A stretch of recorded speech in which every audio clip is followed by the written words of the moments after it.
Hey there everyone, welcome back to my channel. Today I thought it would be fun to do some diamond painting 101 type videos.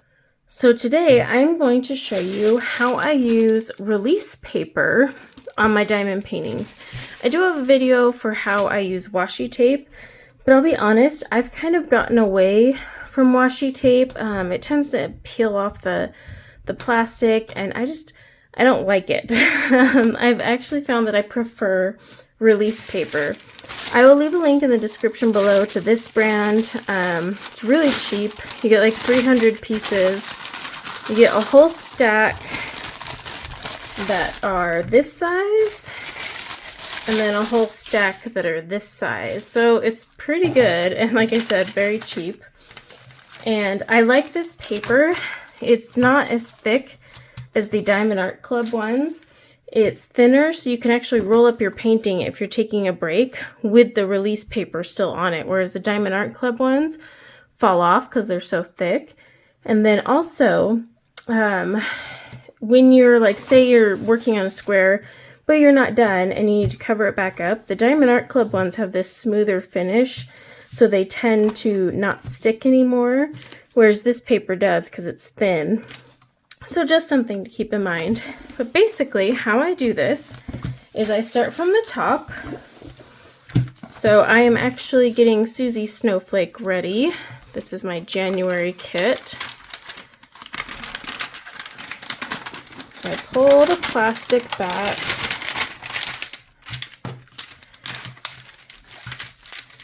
And you can use whatever size you want. Just because the square is a certain size doesn't mean you have to like do that whole square. And in fact, I cut mine down as I'm working, but I'm going to use these big squares here.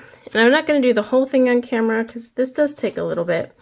Basically, it's sticky around the edge, so I want to line it up and cover the sticky edges and get some overlap.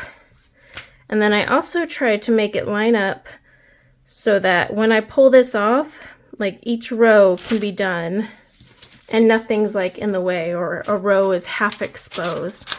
So it is a lot of lining up, which is why I know a lot of people don't like this method.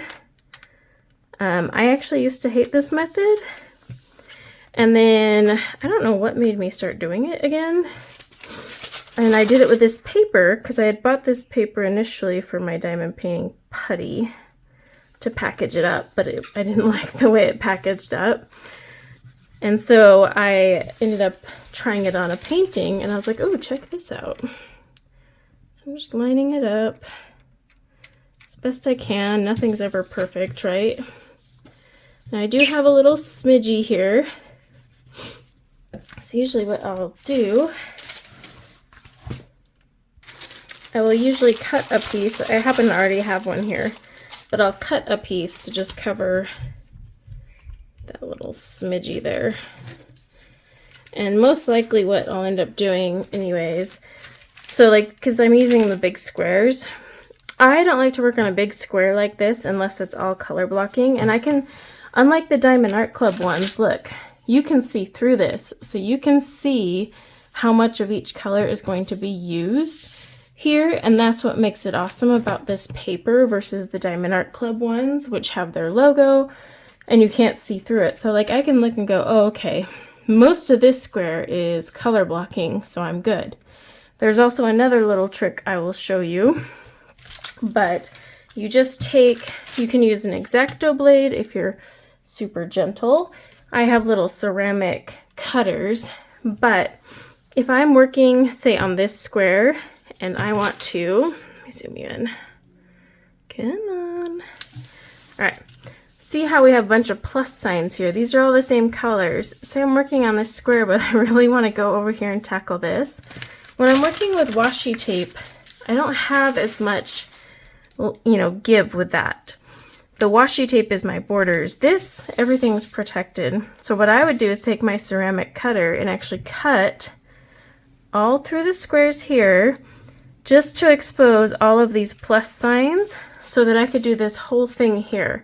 Like, you don't have to just work in these squares. These are just protecting the glue, but then I just cut out what I want. And that's how it makes me a lot more efficient. I've noticed with diamond painting, same thing here. Like her hair spans across 2 squares. See here?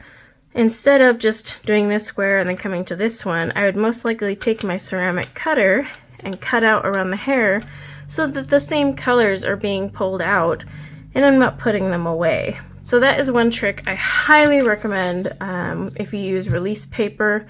I used to cut off with washi tape, but it got cumbersome.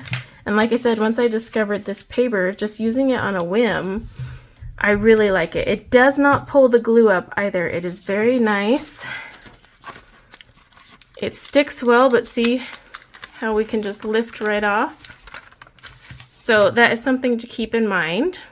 Zoom you back out. All right, so let me do another section just so you get an idea. I just keep slowly pulling the plastic back here. And again with my squares.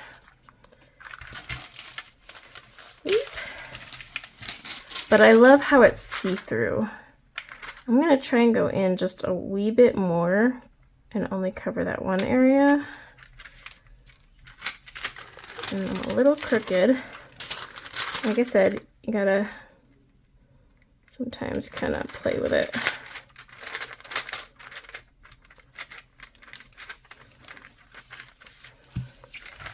There, and I still have my row exposed. I'm just scooching it over because I think I might gain enough to not have to use a thin strip at the end. So that's my end game. I do overlap them ever so slightly, but that's because I don't want any glue exposed to the air. You can sit there and rub out all the air bubbles to your heart's delight if you want. Now both sides of this paper are usable, so you never have to worry that you're putting the wrong side down. Some release paper you need to use a certain side. Nope, I'm still gonna have to cut it. It's okay though. Trial and error. So I've got just that thin strip. I'm honestly just going to, and I do not care if it's a pretty strip. And then I just line those up, cover up, and yeah, I'm just going to keep going with this. But I wanted to show you this technique, especially with this paper in particular. I used to hate release paper, but it was because I was using the thick stuff like Diamond Art Club's paper, and there's some brands on Amazon that have similar to Diamond Art Club. And so when I found this one, I was like, oh gosh, it's see-through. I can actually cut out with my ceramic knife. So like I could work on all these 310s right here if I wanted, just by cutting them out. And so that makes it even easier. And I get so much faster at painting, I've noticed. So I'm going to keep going along here.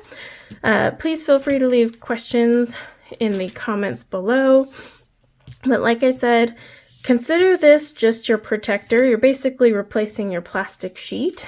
And then from there, yes, you could just pull off this whole square and work on this square. I've seen some people take rulers and, you know, cut them down and number their squares. That's too much work for me. But I recommend, and if you can do it, a ceramic cutting tool or X-Acto knife, and using this to just cut out so you're working on the same color. And again, you could cut out, take a break, and then cut out here, but leave that out, and it saves you from constantly having to retray everything. So let me know if you prefer the washi tape method or if you like to use release paper. I will leave a link in the description below again for this paper in particular, because this is the one I really like.